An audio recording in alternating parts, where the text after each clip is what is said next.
हम एक गरीब घर में जन्म लिए। ऐसे घर में जहाँ एक रोज पिताजी मछली ना मारे तो दूसरे रोज घर पे खाना नहीं बनता, ऐसे घर में हमने जन्म लिया।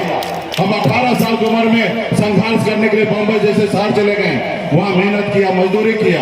900 रुपया महीने पे नौकरी करता था, 30 रोज पर मजदूरी करके मैं मुंबई जैसे शहर में झंडा गाड़ा और मैंने देखा कि दुनिया बहुत आगे निकल रहा है। लोग चांद पे घर बनाने के लिए सोच रहा है, लेकिन हमारा लोग बहुत पीछे है, नीचे है, उनके रहने के लिए घर नहीं है। मैंने बम्बई के ऐशो आराम जिंदगी को छोड़कर बिहार में आकर अपने समाज के हक अधिकार के लिए पिछले 10 सालों से लड़ाई लड़ रहा हूं, संघर्ष कर रहा हूं। फिर आपने देखा 2020 में पहली बार आजाद भारत में अति पिछड़ा का बेटा मल्ला का बेटा ने 4 विधायक बना के दिखाया कि मल्ला सिर्फ मछली नहीं मारता, विधायक भी बनता। मैंने बिहार को दिखाया। लेकिन आपने देखा वो 4 विधायक मेरे पास ऐसा था कि 74 से कम नहीं था। हमारे समर्थन से सरकार बना। अगर हम समर्थन नहीं देते तो बिहार में मुख्यमंत्री नीतीश कुमार नहीं बनता। ये हमारी ताकत था साथियों। लेकिन बदले में हमको क्या मिला? हमारे विधायक को खरीद लिया। जो सरकार हमने बना उस सरकार से हमको बाहर कर दिया, सिर्फ इसलिए क्योंकि हम अपने समाज के हक अधिकार के लिए आवाज उठा रहे थे साथियों। तो इसलिए साथियों, ये सरकार आपका नहीं है, ये तानाशाही हिटलर वाला सरकार है। इसके सामने में कोई गरीब पिछड़ा का बेटा सर उठा के नहीं जी सकता, सर खड़ा करके नहीं जी सकता। ऐसे ये सरकार है साथियों। आप बताइए ना, मैं क्या कर रहा था? मैं देश का सेवा कर रहा था, लोगों का काम कर रहा था, लेकिन हमको कुर्सी से उतार दिया, हमारे विधायक को कर दिया। विधायक तो देश के जनता बनाते हैं, सांसद देश के जनता बनाते हैं, हमारे संविधान में दिया हुआ ताकत है। आज विधायक खरीद लेना या सांसद खरीद लेना कहीं ना कहीं देश की जनता का अपमान है कि नहीं है? अपमान है कि नहीं है?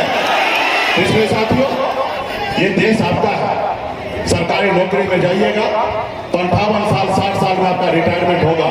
लेकिन बाबा साहब भीमराव अम्बेडकर ने संविधान में नेता के पास पावर नहीं दिया, सिर्फ 5 साल के लिए पावर दिया है। इसलिए कि नेता जो वादा करे वो पूरा करे। अगर नहीं पूरा करेंगे तो देश के जनता के पास पूरा अधिकार होगा 5 साल में बदल देने का साथियों, 5 साल में बदल देने का। आप बताइए, आपसे जो वादा किया कि युवा को नौकरी देंगे, क्या दिए क्या मोदी जी? क्या आपसे वादा किए विदेश से काला धन लाएंगे, आपके खाते में 15 लाख रुपए देंगे, क्या पूरा किए? नहीं किए। आप बताइए, ये ऐसी सरकार है, चंदा दो फंदा लो, जो चंदा नहीं दोगे उसको जेल में डाल देंगे। ये गुंडा वाला सरकार है। जैसे गांव भर में आप देखते होंगे रमदारी मांगते हैं, टैक्स मांगते हैं, उसी तरीके से मोदी जी कर रहे हैं कि आप हमें चंदा दो नहीं तो जेल भेज देंगे, आप हमारे सामने में आवाज उठाओगे जेल भेज देंगे। अरे भाई मोदी जी, मैं आपका दुश्मन नहीं हूं, मैं तो आपका तीसरा आंख हूं। आपको जो नहीं दिखाई देता है वही मैं दिखाता हूं। ये मेरा फर्ज और कर्तव्य पड़ता है कि हम अगर नेता है, विपक्ष में है, तो सरकार को आईना दिखाना मेरा कर्तव्य है।